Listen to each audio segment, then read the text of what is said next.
Alhamdulillahi Rabbil Alamin. Wassalatu wassalamu ala nabiyyina Muhammad wa ala alihi wa ashabihi ajma'in. Assalamu alaikum wa rahmatullahi wa barakatuh. Пайғамбар саллаллаху алейхи ва саллям жашоосунан 6 учур, бүгүн 3-чү учурду алабыз. Биз дагы деле ошол Меккеде орундабыз. Меккеде орунда айтып атабыз. Пайғамбар саллаллаху алейхи ва саллям ошол эле Меккедеги мушриктер менен күрөшүүдө. Меккедеги мушриктер дагы деле өздөрүнүн буттарын, сыйынып аткан айкелдерин коргоп, Пайгамбар саллаллаху алейхи ва саллам сахабаларын айрымдарын туткунга алып, айрымдарын өлтүрүп, айрымдарын коонтукка алып, мына ошондой күрөш уланууда. Пайгамбар саллаллаху алейхи ва саллям адамдарды жалгыз Аллахтын өзүнө гана сыйынгыла, Аллахка шерик кошпогула, Аллах Тааламга эч кимди теңдебегиле. Мына силердин сыйынып аткан кудайчаларыңар, буттарыңар бардыгы Аллахтын карына алып келе турган, бактсыздык алып келе турган нерселер. Бул нерсеңер туура эмес деп Меккенин мушриктерине айтып кабарлап күрөшүүдө. Мына ошол учурда айрым сахабалар ошол азыркы Эфиопияга жер которуп кеткен эле. Себеби Меккеде жашаш мүмкүн болбой калды. Тынчтык болбой калды. Мушриктер болсо бардык күч менен, аракети менен сахабаларды кысканын кысып, кыйнаганын кыйнап, ал жерде жашаш мүмкүн болбой калды. Мына ушул учурда бир ажайып бир окуя болот. Ошол учурда ушул 3-чү учурду эскеребиз туугандар. Najm деген сүрө бар. Мына ошол сүрөдө айтылат: Афараайтумул лата вал узза ва маната талитатал ухра деген аят. Бул аятты Пайгамбар саллаллаху алейхи ва саллям окуганда жанында айрым сахабалар, бир топ адамдар жана мушриктер болгон. Мына ушул аятты окуган кезде мааниси мындай айтылат: Эй силер, мынагы лат деген сыйынып аткан айкелиңер, вал узза жана манат деген ушул 3 бут, 3 сыйынып жаткан айкелдердин аттары эскерилет. Ушул 3 нерсени көрдүңөрбү? Мына эч кандай кабар бергилечи, ушул нерсе силерге бир пайда бердиби? Кабар бергилечи, ушул нерсе силерге бир зыян бере алабы? Ушул нерсе силерди бир акыретте коргой алабы? Өзүңөрдүн эсиңерге, акылыңарга келбейсиңерби дегендей. Ушу Najm сүрөсүнүн 19-20 аяттагы аят түшүн. Ушул аятты Пайгамбар саллаллаху алейхи ва саллям бир топ адамдарга окуп атканда эскертип, шайтан Пайгамбар саллаллаху алейхи ва салламдын жанына туруп, ушул аятка улап айткандай кылып сөзүн кошуп жиберет. Эмне деген? Ушул окуяда эме деп: Тилкал гараниқал ула ва инна шафаатахунна ла туртажад. Ушул аятты улап туруп, ал бир гараниктер, бул шайтандын сөзү туугандар. Шайтандын сөзү. Гараниктер алардын шапааты үмүт кылынат деген сөздү ушул аятка улап туруп, Пайгамбар саллаллаху алейхи ва саллям айткандай кылып туруп үн менен айтып жибергенде, ошол жердеги адамдар, мусулмандар, мушриктер угуп ушул маанини түшүнөт. Эмне деп? Себеби Пайгамбар саллаллаху алейхи ва саллям буга чейин чакырды да. Бул силер үмүт кылган, шапаат кылат деген, биздин талабыбызды талашат деген, бизди Кудай Тааламга жакындатат деген нерсеңер бул туура эмес. Жакындата албайт, силерге булар шапаат бере албайт. Бардык нерсе жакшылык, жамандык Кудай Тааламдын алдында, үмүттү Кудайдан сурагыла деген чакырыктыкта болгондо. Анан ушул аятты окуп, силер көрдүңөрбү? Лат деген бут жана Узза деген жана Манат деген ушул үчөө жардам бере алабы? Пайда бере алабы? Зыян бере алабы? деген аятты окуп туруп, кайра артынан шайтан ушул сөздү Пайгамбар саллаллаху алейхи ва саллям сүйлөгөндөй кылып туруп кошуп жиберет. Эмне деп? Ал периштелер, бийик периштелер, алардын шапааты үмүт кылынат. Мына ошол кезде жанындагы турган мушриктер сүйүнүп, кубанышып, мына Мухаммад эми өзүнүн эсине келди, эми мына түшүндү биздин абалды деп сүйүнүшүп, анан Пайгамбар саллаллаху алейхи ва саллям ушул аятты аягында фасджуду лиллахи вa'буду деген жерге келгенде, Пайгамбар саллаллаху алейхи ва саллям өзү сажда кылат. Себеби дегенде Куранда сажда аяттары бар. Ошол жерде аяттар эскерилгенде сажда кылыш керек адам. Пайгамбар саллаллаху алейхи ва саллям жерге сажда кылганда ошол жердеги адамдар сажда кылат жана мушриктер дагы сажда кылат. Ушунчалык сүйүнгөндүктөн.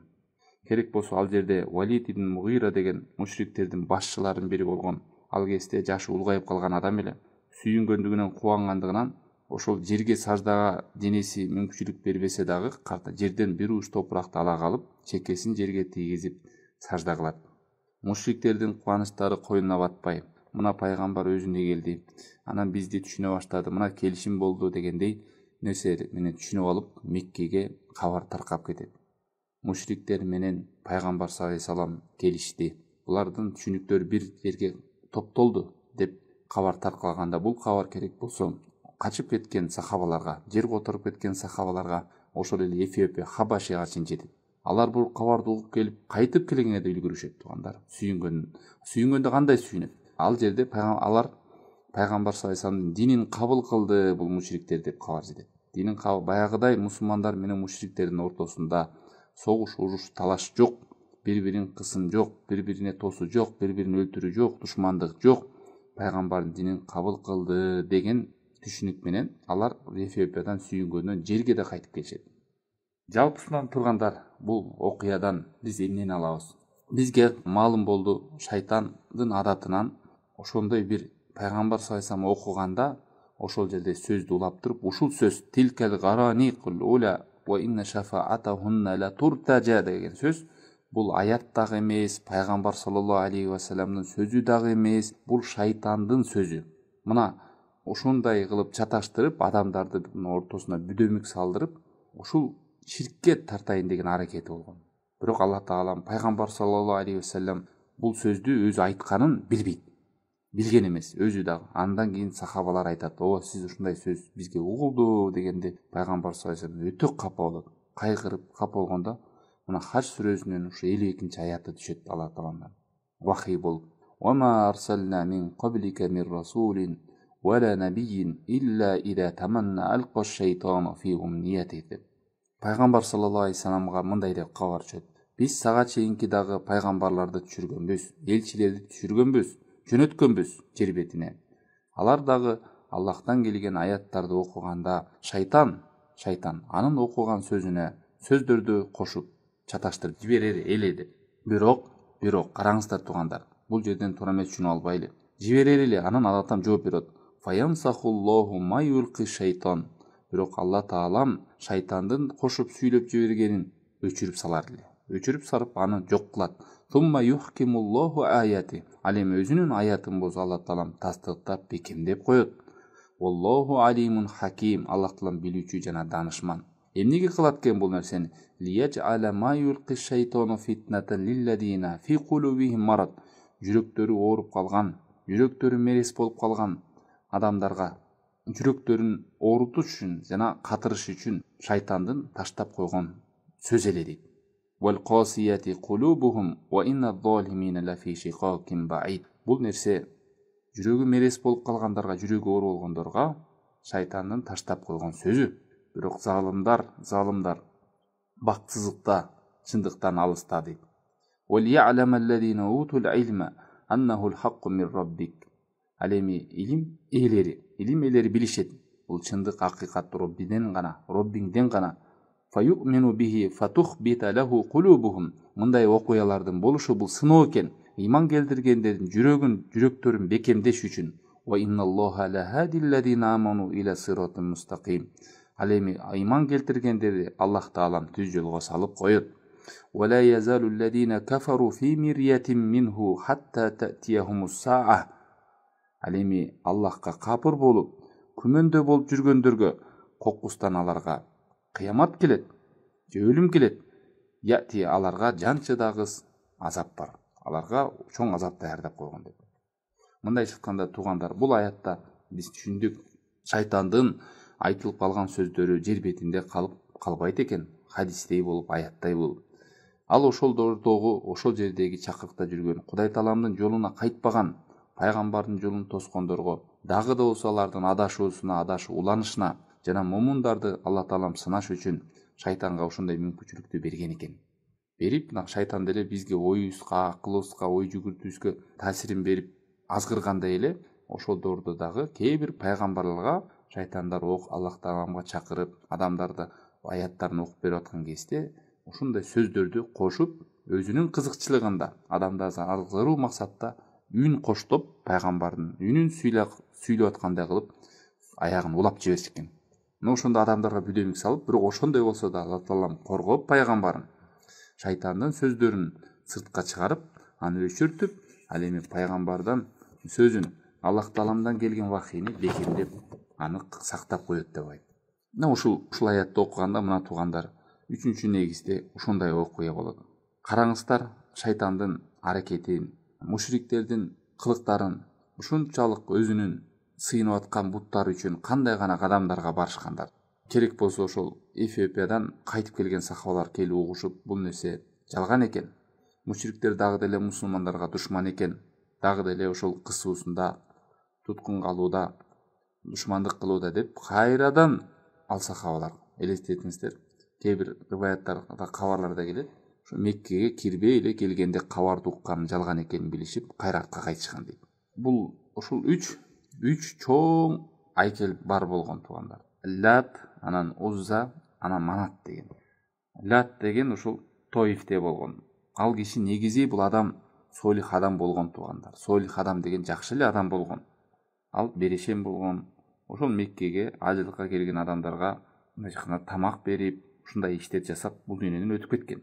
Мына ал өтүп кеткенден ал кишине жакшы киши, кайрымдуу эле, боорукер эле деп адамдар кабырына эстелик тургузуп, анан ошол жерге келип отуруп, ошентип анан ортомчу кылабыз деп, Кудай Таалам ушу менен жакындайбыз деп, анан аты чоң болуп аталып, анан кийинки доордо жалпы мушриктерге бул сыйынуучу, бир шапаат суроочу, ортомчу кылуучу, Кудайга жакындоочу деген бир бут болуп калды. Ал эми Узза деген бул Меккеге жакын эле жерде. Бул дарак. Бул дагы ошол дарактын жанына келип, адамдар сыйынып, дагы эле баягындай ырым-жырым, ортомчулук, шапаат, ушундай бир Узза деген ушул. Негизи айкелдер көп болгон Меккеде, бирок Алла Таала мафара айтумул лата вал Узза ва маната салисата лухра. Эй, силер карадыңарбы? Но Лат, Узза, Манат деген бир жардам бердиби силерге? Силерге пайда зыян бере алабы? Акылыңарга келбейсиңерби, эсиңерге келбейсиңерби деп Алла Таалам ушул 3 бутты эскерген. Себеби ушул 3 бут эң чоң айкелдер болгон мушриктердин. Ал эми Манат деген бул ушу Мекке менен Мадинанын ортосундагы жерде, ушул Кудейт деп коет, ошондой тоонун жанында болгон. Хазрач менен Аус деген уруулардын. Ал ушундай урматтайт эле, керек болсо жана ажылыкка баратканда ошол жерден ихрамды кийчү да, жана ак кийимдер болот го. Караңыздар туугандар, акыл калчап, ой жүгүртүп, мындай көңүл буруп, угуп кой эле кыска эле нерсени. Караңыздар, бул нерсе өтө кооптуу экенин дагы да көргөзүп турат. Пайгамбар саллаллаху алейхи вассалам ошол Меккеде 13 жыл бою ширк менен күрөшүү, ибадаттын бардыгы жалгыз Аллахтын өзүнө гана арналсын деп, намаз, орозо, зекет, ажылык, башка иштерди, канча жакшы иштер бар, аларды эскербестен таухидти жалгыз Аллахтын өзүнө гана ибадат арнайлы деген күрөшүү. Мушриктер дагы өжөрүп, көгөрүп карасаңыздар, таң каласыздар туугандар, бул мушриктер пайгамбар саллаллаху алейхи вассаламдын жалган пайгамбар, сага биз ишенбейбиз деп өздөрүнүн сыйынып аткан буттарынан кайтпай койгон жок. Куранда башка бир аяттарда эскерет: فَإِنَّهُمْ لَا يُكَذِّبُونَكَ وَلَكِنَّ الظَّالِمِينَ بِآيَاتِ اللَّهِ يَجْحَدُونَ. Эй Мухаммад, алар сени жалганга чыгарган жок. Алар залымдар Алла Тааламдын аяттарына көгөрүп, көкпетти кылып, өжөрүп турушат. Мына адамдын жүрөгү мерис болуп калганда, чындыкты билип көрсө да көрмөксөнгө салганда, ушундай нерсе менен сыналып калат. Өзү да билбей калат ал нерсени. Өзү жалган, чындык нерсени кабыл кылбай. Себеби чындыкты кабыл кылууда ойнобош керек. Алланын берген жакшы неаматтарына тетир сүйлөш керек. Мына ушул керек болсо кээ бир күндөрү Меккенин чоң мушриктери жалгыз түндө отурушуп алып: "Ай, сен пайгамбарга ишенесиңби?" деп. Бирин айтат: "Ого, ал ишенем", бири-бирине ишенет. Бирок эмне? Алар ошол эл эмне дейт, ата бабалар эмне дейт? Анан бул жакта биз ушул Мекке мушриктердин башчысы болсок, анан биз ушуга чейин сыйынып келген буттарыбыздын баарын таштап, пайгамбардын динине эришип кетсек, эмне болот? Эл эмне дейт? Уруулар эмне дейт? Ушул арасынан бир жаш чыккан пайгамбарга баш ийип, ушунчадан бир ата бабалар алып келаткан динин баарын таштап салсак, башка уруулар, арабтар эмне дейт, эл журт эмне дейт деген нерселер булар сүйлөшкөнбү? Көрдүңүздөрбү акыретін эмнеге сатып салган? Чындыкты билсе дагы эл эмне дейт, журт эмне дейт, уруулар эмне дейт, ошол өздөрүнүн аты булганып калбасын деген кур намыс. Чындыкты билсе дагы, пайгамбардын пайгамбар болгонго чейин жолун билишкен бул адамдарга калп айтпаган, аламдардын роббиси болгон Аллахка кантип калп айтсын деген сөздөрдү айтып бул жалгыз калганда. Ал эми момун мусулмандардын жанына келгенде пайгамбардын жанына келип эмне дешкен? Жок, биз кайтпайбыз бул нерседен. Мындайча айтканда бул мушриктер туугандар бул келменин маанисин билген. Ла илаха иллаллах Мухаммад Расулуллах. Аллахтан башка сыйынууга татыктуу эч бир зат жок. Мухаммад Аллахтын элчиси деген сөздүн маанисин билген. Бул деген сөз ибадаттын бардыгын жалгыз Аллахтын өзүнө гана арнайт экенбиз. Аллахтан башкага эч кимге сыйынбайт экенбиз. Эч бир сыйынуу жолун багыттабайт экенбиз. Бул сөз менен биз могу буттардын бардыгын кулатып жоготушубуз керек. Эч кимди ортомчу кылбайт экенбиз, эч кимден шапаат сурабайт экенбиз. Бүт жакшылык, жамандык Аллахтын колунда гана деген нерсени билген. Ла илаха иллаллах келмени айтып койсок, ушул нерселерге барар экенин билишкен. Ошондуктан алар сөздөрүндө ошол тилди ал кезден маанисин түшүнгөндө, азыркыларны кээ бирлер айтып кое берет, бир кайтып кое берет, ал нерсени жасабайт. Канча деген мусулмандар бүгүнкү күндө ла илаха иллаллах деп коюп дарактарга барып чүпүрөк байлап сыйына берет. Ла илаха иллаллах деп коюп тоолорго барат, үңкүрлөргө барат, бүй бакчыларга барат, көз ачыктарга барат. Себеби ал эле билбейт туугандар. Ла илаха иллаллах эмне деп айтып атат, мааниси эмне экенин билбейт. Ушундай келме айтып койсоң мусулман болот экенсиң деп. Жок, ошонун маанисин түшүнсөң жанагылардын баарынан тосуласың деген сөз. Мен Кудай жалгыз аламдардын роббисин Аллахка ишендим. Ошол гана пайда зыян алып келет. Эч кимди ага теңбойм, эч кимди ага шерик кошпойм, ибадаттын эч бирин агадан башка эч кимге арнабайм деген сөз. Ал эми ал жөнөткөн Мухаммад саллаллаху алейхи вассаламга мойнун сунам, баш ийем. Ошол көргөзүп бергендей кылып Кудай тааламга сыйынам, буйругун аткарам, тыйганын тыйлам. Жол көрсөтүүдө пайгамбардан улуу эч ким жок. Сыйынууда Аллахтан башка улук эч ким жок деген нерсе да. Ошон үчүн адамдар мына пайгамбардын өмүр баянын, пайгамбар эмнеге чакырганын билбегенден кийин, келменин маанисин билбегенден кийин динди башка нерсеге буруп кеткендер бар. Мына кээ бирлер мавлид менен алек болуп жүрөт. Анан бир негизи жок нерсе бир сакал артып калыптыр деп коюп мына көрдүңүздөр, Чеченстанга чейин алып келип анан адамдар ушундай нерселер менен алек болуп жүрөт да. Жок, биз пайгамбар сайсан эмнеге чакырган, жашоосунда эмне менен күрөшкөн, эмнени жеткизейин деген ошол максатын билиш керек. Мына караңыздар, 3-учурда биз пайгамбар сайсандын шайтан ошол сөздү кошуп жиберип, аягында улап жиберип, ал сөзгө Меккенин мушриктердин кубанганы, ошол маалыматтын ошол айлана Меккенин тегерегине, керек болсо ошол Хабаша, азыркы Эфиопияга чейин жеткени, сахабалардын кайтып келгени, кайрадан бул кабар жалган экенин, мушриктер дагы деле душмандыкта экенин билгенден кайра Эфиопияга кайтып кеткен. Ошону эскерилдик. Мына мушриктер өздөрүнүн сыйынып аткан буттарын коргош үчүн кандай гана кадамдарга барышпады. Өлтүрдү, камады, туткунга алды, бойкот жарыялады. Сатпайбыз, булардан албайбыз, аласа берешек кылбайбыз, кыз да бербейбиз, булардын кыздарына үйлөнбөйбүз. Колунан келген мүмкүнчүлүктүн бардыгына барышты, аягында барып өлтүргөнгө чейин барышты. Пайгамбар саллаллаху алейхи вассалам аягы эмне болду? Ыйлап туруп Меккеден чыгып кетти. Эй Мекке, сен жер бетинде мага эң сүйкүмдүү жер элең. Меккенин ээлери сени мени чыгарбаганда мен чыкпайт элем деп. Көрсө пайгамбар саллаллаху алейхи вассаламдын жалпы эле пайгамбарлардын тарыхын карап көрсө ушундай болуп келген экен. Өзүнүн чыгып келген туулган жеринен куулуп эле жүрчү экен. Биринчи кабар түшкөндө эсиңиздерби? Биринчи вахий түшкөндө ошол мурунку Ибрахим алейхиссаламдын кабары бар деген, Иса алейхиссаламдын дининен кабар бар деген Варака ибн Науфалга барып Хадижа энебиз алып барганда пайгамбар саллаллаху алейхи вассалам айтат го, сени бул коомуң чыгарат. Мурунку пайгамбарларды коомун чыгаргандай эле силерди дагы, сени дагы бул коомуң чыгарат, кууп чыгарат. Пайгамбар саллаллаху алейхи вассалам таң калып сурат, мени кууп чыгарабы, өзүмдүн элим, өзүмдүн жеримен кууп чыгарабы деп. Бул нерсе мени билдирет туугандар. Бул жерде ширктин өтө коопчулугу. Эгер бир ширк бул жөнөкөй маселе болгондо келгиле бир келишимге келейли. Бул чоң деле маселе эмес го деп андай нерселер болот эле деп андай болгон жок. Себеби бул ширк деген туугандар бейиштен адамды кур кылуучу нерсе, өмүр бою кирбей турган, тозокко калып калуучу нерсе, Аллахтын каарына алып келүүчү нерсе. Бул кечирилгис күнөө. Себеби бул Алла тааламдын акысы. Себеби ширк кылгандан кийин Алла тааламдын акысын тебелегине бар. Тавхид Алла тааламдын акысы, а ширк кылуу Алла тааламдын акысын жокко чыгаруу. Мындан да өткөн чоң акы жок. Эң биринчи чоң акы бул Алла тааламдын акысы. Кудайды урматтайм, Алла таалам ыраазылыгын билгим келет десе, анда биринчи Алла Тааланын акысын дейт. Шайтан дагы мына ушул нерсе менен күрөшөт. Көрдүңүздөрбү? Керек болсо пайгамбардын адамдарга чакырууда сөзүнө, аягына сөз улап ошондой кадамдар бар. Ошон үчүн бул нерсени жадабаш керек. Жанандай адамдарга кулак салып, көңүлүңүздү түшүрбөңүздөр. Кээ бир адамдар ушул динди түшүнбөгөндөр, булар кечке эле ширктей берет, ширктен башканы билбейт деп. Жок, туугандар. Кандай силерге айтып калса, бир коомдук керектүү нерсе коррупция деп калса жадабайт. Себеби эмнеге жадабайт? Себеби коррупцияны жойсок, биздин оокатыбыз кенен болот. Байлар, уруулар урдабай калып, бизге кенен акча бөлүнөт, пенсия пособиябыз көбөйөт, зарплаталарыбыз көбөйөт деп жадабайт го жашоодо. Жадабайт ал нерседен. Эмнеге анан ширкке киргенде жадап калат? Туугандар, бул ширкти кайталоо менен жадабайсыздар. Ширкти кайталоо менен биз Аллах Тааланын жалгыз өзүнө гана сыйыналы деген максат. Пайгамбар саллаллаху алейхи жадабай 13 жыл айтып жүрдү го. Намазды баштабай, зекетти айтпай, орозону айтпай. Себеби дегенде бул нерседен тазарбаса, калган кылган таза амалым дегендерден пайда жок, туугандар.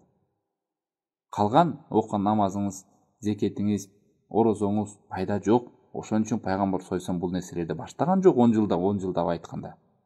Качан бул нерсени түшүнүп, кандайын ошо Исра Миражга чыгып пайгамбар саллаллаху алейхи ошол жактан алып келди 5 намаздын парызын.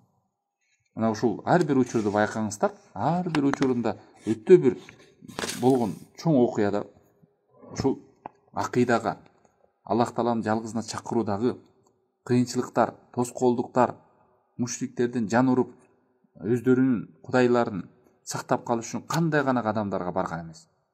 Эч кимди өлтүрүп коюудан баш тарткан эмес. Бүт кадамдарга барган. Болгону карасаңыздар, туугандар, ошондой болсо да эмне деген бул мушриктер? Биз айтпайбыз. Биз бул туура ошондой эмне деп сүйүнүшкөн карасаңыздар ушул жеринде. Мынтип атат да, биз дейт, мына Мухаммад өзү түшүндү, саллаллаху алейхи вассалам түшүндү. Биз буга чейин деле айтып келбедик белек. Бул буттар пайда бербейт, зыян бербейт. Биз буттардан ырыскы сураган жокпуз. Биз Кудайдан эле сурайбыз негизи. Болгону биз булар аркылуу Кудай Тааланын ортомчу кылып атабыз. Булар акыретте бизге шапаат гана берет. Булардын жаны Кудай Тааланын алдына учуп кетти. Кудай Тааланга биз жакындаш үчүн ушуларды сыйынып атабыз дегенде жанагы аяттын артына шайтан улап жиберип атпайбы? Алар бир улуу периштелер, алардан үмүт кылгандарга алардын шапааты үмүт кылынат деп пайгамбар саллаллаху алейхи вассалам окуп жүргенде түшүнүп жүрдү. Ана айтпадыкпы мына шапаат кылат деп. Мына шапаат эми түшүндү деп ушинтип кубанышкан да. Анан бүгүнкү күндө келип алып кээ бир адамдар шапаат деген бар деп, туура шапаатты жок деп эч ким айтпайт, туугандар. Ушуну түшүнүп албаңыздар. Шапаат жок эмес, шапаат бар. Бирок шапааттын шарты бар. Ал Алла Тааланын уруксаты болуш керек. Шапаат кылан турган адамдан Алла Таалам ыраазы болуш керек. Шапаатка бериле турган адамдан дагы ыраазы болуш керек. 3 шарт керек. Ошо үчөө тең Аллахка кайтат. Караңыздар. Үчөө тең Аллахка кайтат. Кайра эле кайтып кимден сураш керек шапаатты? Алла Тааландан сурайбыз биз. Ошол о Аллахым, пайгамбар саллаллаху алейхи вассаламдын шапаатын насип кыл бизге деп. Мынтип дуа кылбайбыз. Ой Мухаммад, сен мага шапаатың бер деп. Жалган бул. Өлүп калган адамдар, баланча ата баба, мага шапаат кыл дебейбиз. Себеби биз билдик, шапаат Аллахтын колунда. Аллах кимден ыраазы болсо, биринчиден Аллах уруксат бериш керек, экинчиден андан ыраазы болуш керек, үчүнчүдөн шапаат кылына турган адамга да Алла Таалам ыраазы болуш керек. Анан сен бирөөдөн суруп атсаң, сен билесиңби ошодон Алла Таалам ыраазы болгонун? Билбейсиң биринчиден. Сен билесиңби өзүңө Алла Таалам сага ыраазы болгонун? Билбейсиң. Ошон үчүн баардык жакшылык жамандык Алланын колунда. Андан кийин ошол ал сөздү жок кылды Алла Таалам. Бул сөз менен туугандар, ошол аятта кээ бир сөздөрдө шайтандын эмелери калып калат экен деген сөздөн алыс болуш керек. Себеби бул жерде Алла Таалам бекитип коет, шайтандын сөзүн жок кылат. Өзүнүн сөзүн тастап, Алла Таалам сактап коет, шайтандын сөзүн жок кылат деп. Ушул бир эле окуя ушундай болгон. Эмне бул нерсе менен дагы Алла Таалам وهذا من باب الامتحان ابتلاء والامتحان لأجل أن يتميز الخبيث من الطيب. Алла Таалам бул нерсени эмне үчүн кээ түшүнбөйт да, эмне үчүн шайтанды бизге берип койду, эмне үчүн бизге аракты берип койду, эмне үчүн чочкону жаратып койду деген суроолор ушундайга жакын суроолорду айтып берет да. Мына эмне үчүн? Сыноо, экзамен, жакшылык менен жамандыкты айырмалоо. Адамдардын баарына жакшылыкты кылып койсо, анда бул сыноо каяктан болот туугандар? Ак менен кара, өйдө менен ылдый, жеңил менен оор, жакшылык менен жамандык. сабыр менен шүгүрчүлүк, бүт бир ушул өлүм менен жашоо, ушунун баардыгы сыноо. Мына бул жерден дагы ушул жаман менен жакшыны айырмаласын деген сыноо болду. Андан кийин бул бурмаланган сөздү Алла Таалам жок кылып салат дагы, акыйкатты калтырып коет. Бул аят.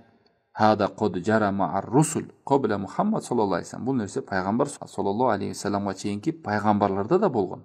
Ва жара алейхи мислу ма жара аля русули мин каблихи. Бул жаңылык эмес экен. Мурунку пайгамбарларга да болгон. Анан жүрөгү оорулар, шайтанды ээрчигендер, капырлар, мушриктер, динге ширк болгондор заматта ошол сөз кайталангандай мына айтты деп эле өздөрүнүн адашуусунда уланып кете берген. Фахада фихи далил. Мына бул туугандар, бул окуядан эмне сабак алабыз? Эмнеге далил экен? Фахада фихи далил аля бутлани атиқад абадатил кубур ва гайрихим. Бул чоң далил болот туугандар. Кабырларга барып, мазарларды барып айлангандарга, ошол жерден бир нерсе үмүт кылгандар, арбак наразы болсо жолум жүрбөй калат дегендерге, мазарларга барып түтүн кылыш керек дегендерге, мазарларга барып мал соебуз дегендерге, ошол жерден айланабыз, ошол жерден бир жакшылык үмүт кылабыз дегендердин баардыгына жооп, ал нерсе туура эмес экенине биз билдик. Булар зыян да бере албайт, пайда да бере албайт, алар жарата албайт, рызык бере албайт деп болор мушриктер түшүнтү да. Ошондой түшүнүк менен жүрдү. Биз тек гана Аллах Тааламга булардын ортомчу кылып атабыз, алардан шапаат суратабыз деп. Мына ушул нерсе дагы туура эмес деди. Ортомчулук кылбагыла, шапаат сурабагыла, шапаатты Аллах Тааламдан сурагыла, өлүктөрдөн сурабагыла. Wa innana law aqrarnahum ala zalika ma sara baynana wa baynahum khilaf. Эгерде пайгамбар саллаллаху алейхи вассалам ушул нерсеге макул болгондо, бул мушриктер эмне? Талаш тартыш бүтмөк, пайгамбар менен согушпайт элек, биз буларды өлтүрбөйт элек, камабайт элек, туткунга албайт элек, бойкот кылбайт элек. Бул ушу эки эле маселе. Көрсөңөр, ушул мушриктердин каалоосу.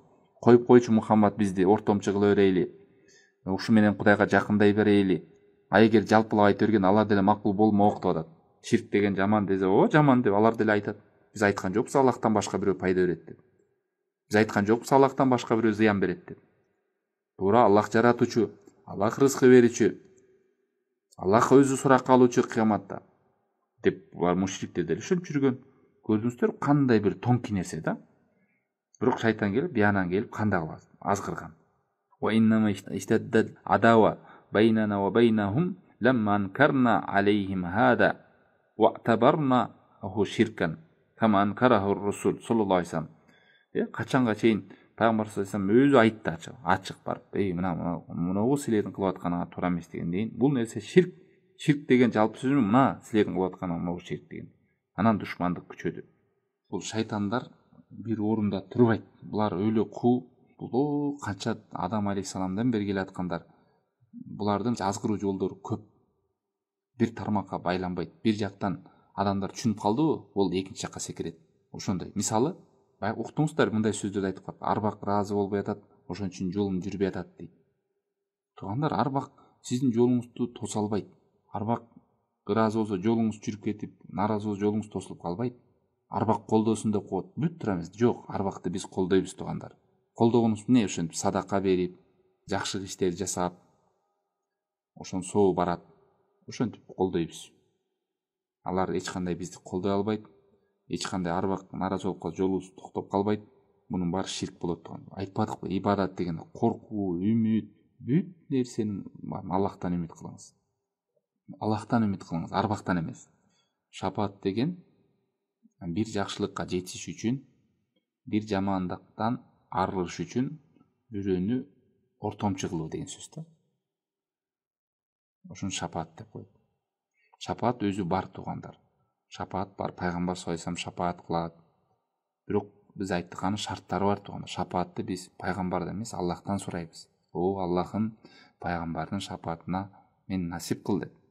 Шапааттын 3 шарты бар. Аллах Тааламдын урсаты болуш керек, Аллах Таалам шапаат кылуучудан ыраазы болуш керек, жана шапаат кылына турган адамдан да ыраазы болуш керек.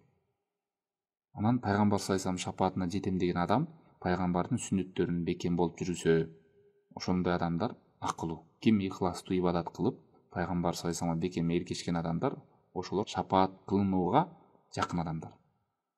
Ушул туугандар, ошон эмне үчүн биз ушул пайгамбар саллаллаху алейхи вассаламды кайра кайталап атабыз? Меккеде 13 жылдай, элестетип көрүңүз, 13 жылдай намаз, орозо зекеттерди айтпай жалгыз ла иляха иллаллага чакырды. Ла илаханы айткыла кутуласыңар.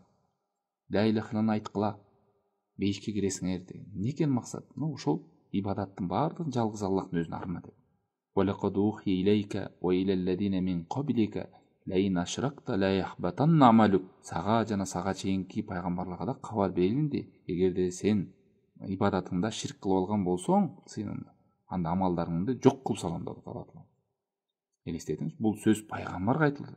Бул деген сөз ширк амалдарды күйгүзүп салат, жок кылып салат. Үмүтүңдү, коркууңду, сыйыныңдын баардыгын жалгыз Аллахтын өзүнө арна деген сөз. Анан бул нерселердин баардыгы ушул караңгылыктан, сабатсыздыктан, жахилдиктен, ошондой пайгамбардын өмүр баянын билбейт, динди түшүнбөгөндүктөн анан таркай берет да. Дин башка бир максат болуп калышы мүмкүн адамдарга. Түшүнбөй калышы мүмкүн. Кадимки намаз окуганда дараты жок намаз кабыл болбогондой эле көп амалдардагы таухид болбосо кабыл болбойт. Кадимки намазыңызды дарат бузулганда, намаз бузулуп калгандай эле кылып аткан ибадатта ширк болгон болсо, ибадат бузулуп калат. Ушинтип элестетиңиз. Бул деген сөз эмне? Бул дүйнөдөн жаныңыз чыкканча ибадаттарыбыз дайыма көңүл буруп туруш керек. Кылып атканым Аллах үчүнбү? Аллахтан башкага сыйынууну арнап салган жокмунбу? Ибадатым туурабы деп. Бул оюнчук эмес. Анан жана өздөрү таухидти билбеген, бул ширктин кандай кооптуу экенин билбеген адамдар анан булар жөнү ширк дей берет кечкери. Бул эмнеси оңой эле да. Кудай бир жаратты бизди, ошол ырыскы берди. Эмне Кудайдан башка Кудай бар деп атабыз биз деп. Жеңил карап сүйлөгөндөр, алар өздөрү билбегендер. Билген адам бул нерсеге антип жеңил карап кош көңүл кылбайт. Кээ бир адамдар бар, билбейт ал нерсенин кооптуу экенин. Мисалы, кээ бир адамдар деле ушул жанагындай дарактарга барып бир нерсени байлаганда өзү деле билбейт. Ошону байкуш ата-энесинен көрүп алган, же бирөөлөрдөн угуп алган, ушул жакшы ырызык берет экен, берекелүү болот экен, ишин жакшы жүрөт. Мисалы, кээ бирлердин үйүнө барып калсаң, мен көрөм да, дуорунда жакшынакай красты этип туруп, таканы кагып коет. Анан сурайсың да, байке эмне коюп коюпсуз? Мен билбейм, элим баары коюп атат, кут кирет деп айтат го деп коет. Билбейт адамдар өздөрү. Анан тамашалап, мындай жеңил жумшак сурап койсо, байке кантип эле ушул такада жүрүп эскирип, сиз красты этип койсоңуз кантип кирет десем, билбейм. Кут кирет дегенде мен да коюп койдум, үйгө береке кирет, кут кирет дейт. Көрдүңүзбү? Үмүт жакшылыкты каяктан ушуну кичинекей нерседен башталат да. Бул жагына така илет, балдарына мончок илет, өздөрүнүн моюнуна тумар илет. Анан барып бир жака кетерсе бүй бакчыга барып жол аштырат. Ушинтип анан Кудайга эмне кылат өзү туугандар? Алла Таалага эмне кылат өзү? Ушундай нерселердин баарын жасап анан намаз окуган эмне пайданда? Жүрөгүңдү болсо башкаларга байлап салгансың. Жок, бүт нерсени корксоң да Кудайдан корк, сурасаң да Кудайдан сура, үмүт кылсаң да Кудайдан үмүт кыл. Көп туугандар, ширктин түрлөрү көп. Коркунун түрлөрү бар, үмүттүн түрлөрү бар, жакшы көрүүнүн түрлөрү бар, жаман көрүүнүн түрлөрү бар, ширктин түрлөрү бар, майда ширк бар, чоң ширк бар, жашырылган ширктер бар. Себеби бул ширк деген караңгы түндө кара таштын алдында жүргөн кара жүргөмүштей. Тонки нерсе. Ошону үйрөнүш керек. Ошон үчүн пайгамбар ширктен сактануу дуасын айтып жүргөн көп. Ошон үчүн 13 жыл чакырды. Андан кийин Мадинага барганда да ушул нерсеге чакырды. Курандагы аяттардын баары ушул нерсеге байланган. Таухид. Ушул нерсе мына. Кимде ким чын жүрөгү менен ла илаханы айткан болсо, ал бейишке кирет деген ушул. Ширк кылбаган адам. Анан намазыңда бар, зекетиңде бар, баары жакшы бар, бирок жүрөгүң башкага байланып калган. Ширктериң толуп атат айлана чөйрөңдө. Жок, бул баары убара туугандар, убара. Мына ошо ихласты туп-тунуктук дейт. Сен дагы Кудай Тааламга ибадат кылган, туп-тунук таза арна өзүнө. Ошол ибадаттын артынан бир байлыкка жетем дебе, ибадаттын артынан бийликке жетем дебе, ибадаттын артынан элдин оозуна илинип, элге көзгө басар адам болоюн дебе, эл уксун, тигил уксун, жакшы адам десин, тарыхта калайын, атым калсын. Муну ушундай чыкканда, кыскалап айтканда, Кудай Тааламга кыла турган ишиңизде бир жашоолук бир нерсе максат көздөңүз. Максатыңыз Кудай Таалам ыраазына жетейин, ушул ибадаттын артынан мен бейишке кирейин, тозоктон арылайын, Кудай Тааламдын сүйкүмдүү пендеси болоюн деген нерсени кам кылсаңыз, мына ушул ихлас болот. Анан байкасаңыздар, жана элим бар ороз тутуп атыптыр, уят кой эртең кафеде отуруп калсам баары айтат, элим бар тутуп атат, сен да ороз эмессиңби деп, ороз тутуп алышы мүмкүн. Мен картайып калдым, неберелерге кечип пайда болду, аксакал досторум бар намаз окуп калды, уят мен деле баштайынчы деп калат бирөө. Уялгандыктан, бирөөлөргө көрүнөйүн деп же мен тазамын деп андай нерсе жүрөктө болбош керек. Элдерге көрүнөйүн, бул жакшы адам экен, кыйын адам экен деген нерсенин баары ыхласты бузуучу нерселер. Адамдар сизди мактайбы, сизди жамандайбы айырмасы жок. Аларга сиз мактаса ибадат көп кылып кетпеңиз, жамандаса ибадат таштап салбаңыз. Сиздин оюңуз, камыңыз, мүдөөңүз бүт Аллах болсун. Жараткан Алла Таалам болсун. Мына ушул Аллах эмне дейт деп, Аллах көрүп турат, Аллах эмне болот, эмне дейт кыяматка эмне деген нерсе болсун. Эл эмне дейт, журт эмне дейт, анан үй бүлө эмне дейт, баланча түгүнчө дегенди таштап салыңыз. Ушуну айтат ыхлас деген.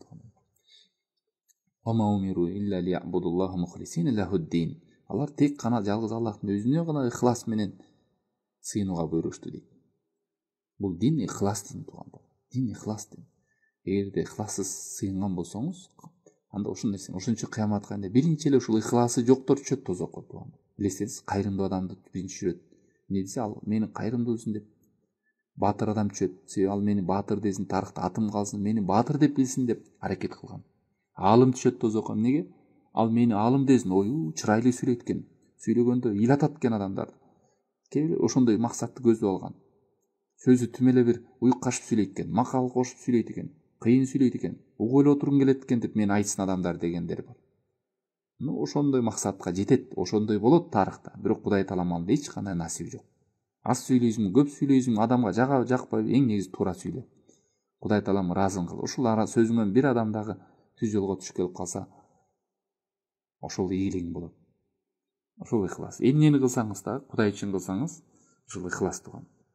Туугандар, ширк кечирилбейт, ширк тозокко алып барат деген аят хадистерди окуганда түшүнүңүздөр, мунун мааниси өлүп кеткен адамдарга, тобо кылбай, кайтпай, өжөлөнүп көкпет болуп түшүнсө да билбей, ошондо өтүп кеткендерге. Мына сиз билдиңизби, тобону Алла Таалам кабыл кылат. Сиз ошону таштайсыз, экинчи кайтып барбайсыз, өкүнөсүз. Ыхлас менен Кудай Тааламга жалгыз өзүнө гана ибадат кылып жүрсөңүз, болду, Алла Таалам кечирет. Алла Таалам бүт күнөөнү кечирем деп атпайбы, тобо кылса дейт. Инналлаху яғфиру дунуба жамиа. Алла Таалам бардык жалпы күнөөлөрдү кечирет дейт. Кечирбейт дебейт, кечирет. Эгер сиз ошону таштасаңыз, тобо кылсаңыз. Эки жерде эле тобо кабыл кылынбайт. Бири күн батыштан чыгып кеткен кезде, ал кезде уже кыямат кайым келет. Экинчиси жаныңыз кекиртекте туруп калган кезде. Болду, бул мал болбойт, өлөт деп калат го. Аллах ошол убакта кеч болуп калат. Ага чейин жаныңыз денеңиздеби, кыймылдап жүрөсүз, угуп көрүп атасыз. Тобо кылып калыш керек.